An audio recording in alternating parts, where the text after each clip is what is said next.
नमस्कार साथियों, जय हिंद, वंदे मातरम। आप देख रहे हैं मॉडर्न न्यूज यूपी। चलिए जानते हैं फटाफट उत्तर प्रदेश के सभी जिलों की छोटी बड़ी खबरों के बारे में। लेकिन उससे पहले कमेंट में हमें जरूर बताएं कि आप किस जिले से देख रहे हैं। मुख्यमंत्री योगी आदित्यनाथ ने जापान की राजधानी टोक्यो में Uttar Pradesh investment road show को संबोधित किया। इस अवसर पर उन्होंने वैश्विक मंच पर उत्तर प्रदेश की नई औद्योगिक ताकत का प्रदर्शन किया। उन्होंने जापानी उद्योगपतियों को प्रदेश में निवेश के लिए आमंत्रित करते हुए यूपी में जापान इंडस्ट्रियल सिटी स्थापित करने की घोषणा की। इस पहल से प्रदेश में औद्योगिक विकास को नई दिशा मिलेगी और निवेशकों के लिए अच्छे मौके उपलब्ध होंगे।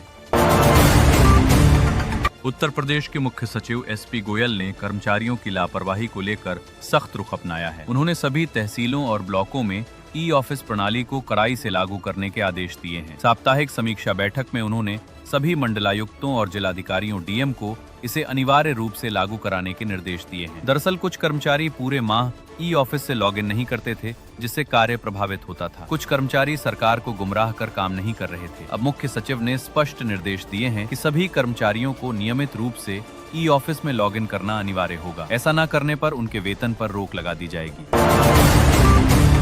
भारतीय क्रिकेट टीम के विस्फोटक बल्लेबाज रिंकू सिंह के पिता खानचंद सिंह को लीवर कैंसर होने की वजह से निधन हो गया। वे ग्रेटर नोएडा के अस्पताल में भर्ती थे और रिंकू चल रहे T20 वर्ल्ड कप को बीच में छोड़कर अलीगढ़ पहुंचे।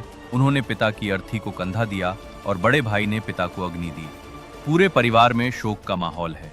उनकी शादी प्रिया सरोज से जून में होना तय था। अब शादी को आगे बढ़ाया जा सकता है। मुख्यमंत्री योगी आदित्यनाथ ने निर्देश दिए हैं कि फरवरी का वेतन और पेंशन होली से पहले ही सभी सरकारी कर्मचारियों और सभी पेंशन भोगियों के खाते में डाल दिया जाए। कोई लापरवाही बर्दाश्त नहीं की जाएगी। साथ ही आज 28 फरवरी दिन शनिवार को पूर्ण कार्य दिवस घोषित किया गया है, जबकि 3 मार्च को छुट्टी मिलेगी और होली की छुट्टियां सिर्फ 2 से 4 मार्च तक ही रहेंगी। आजमगढ़ के फूलपुर कोतवाली क्षेत्र के इब्राहिमपुर गांव के पास लखनऊ बलिया राजमार्ग पर शुक्रवार की सुबह कार की टक्कर से यूपी बोर्ड हाई स्कूल की गणित परीक्षा देने बाइक से जा रहे समीर की मौत हो गई, जबकि उसका साथी आकिब गंभीर रूप से घायल हो गया। मृतक की मां की तहरीर पर कार के नंबर के आधार पर प्राथमिकी दर्ज कर ली गई है। उत्तर प्रदेश सरकार ने किसानों के लिए सब्सिडी वाली कृषि मशीनरी की बुकिंग खुली कर दी है। होली से पहले ये उपहार के तौर पर किसानों को दिया गया है और इस योजना के तहत किसान ऑनलाइन आवेदन कर सकते हैं। मशीनरी में ट्रैक्टर आधारित उपकरण, ड्रोन और क्रॉप मैनेजमेंट उपकरण शामिल हैं। आवेदन 4 मार्च तक पोर्टल पर जमा किए जा सकते हैं और चयनित किसानों को 10 दिनों के भीतर खरीद पूरी करनी होगी। आज के मौसम विभाग की ताजा रिपोर्ट के अनुसार उत्तर प्रदेश में ठंड का प्रभाव लगभग समाप्त हो गया है और तापमान में वृद्धि हो रही है। दिन में धूप तेज रह सकती है और अगले कुछ दिनों में गर्मी का असर और बढ़ सकता है। माह रमजान के रोजे चल रहे हैं और लखनऊ, आगरा, अलीगढ़, मेरठ, प्रयागराज जैसे बड़े शहरों में आज शाम इफ्तार का समय घोषित किया गया है। मस्जिदों और दरगाहों पर सामूहिक इफ्तार कार्यक्रम आयोजित होंगे।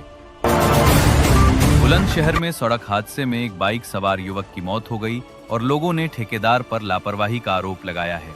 स्थानीय पुलिस जांच में जुटी है। कानपुर में खाद्य सुरक्षा अधिकारियों ने लगभग 14,000 लीटर मिलावटी तेल, 1,320 किलोग्राम सड़ी हुई खजूर और नकली घी बरामद किया। खासकर त्योहारों के मौसम को ध्यान में रखकर ये कार्रवाई की गई।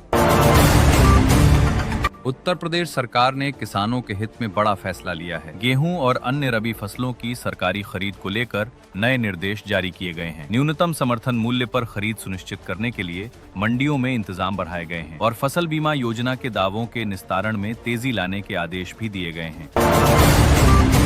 बेसिक और माध्यमिक शिक्षा विभाग ने आज कई जिलों में स्कूलों का औचक निरीक्षण कराया। बिना मान्यता चल रहे स्कूलों पर कार्रवाई की गई। शिक्षक उपस्थिति, मिड डे मील और छात्रों की सुरक्षा व्यवस्था की जांच की गई। सरकार का कहना है कि शिक्षा की गुणवत्ता से कोई समझौता नहीं किया जाएगा।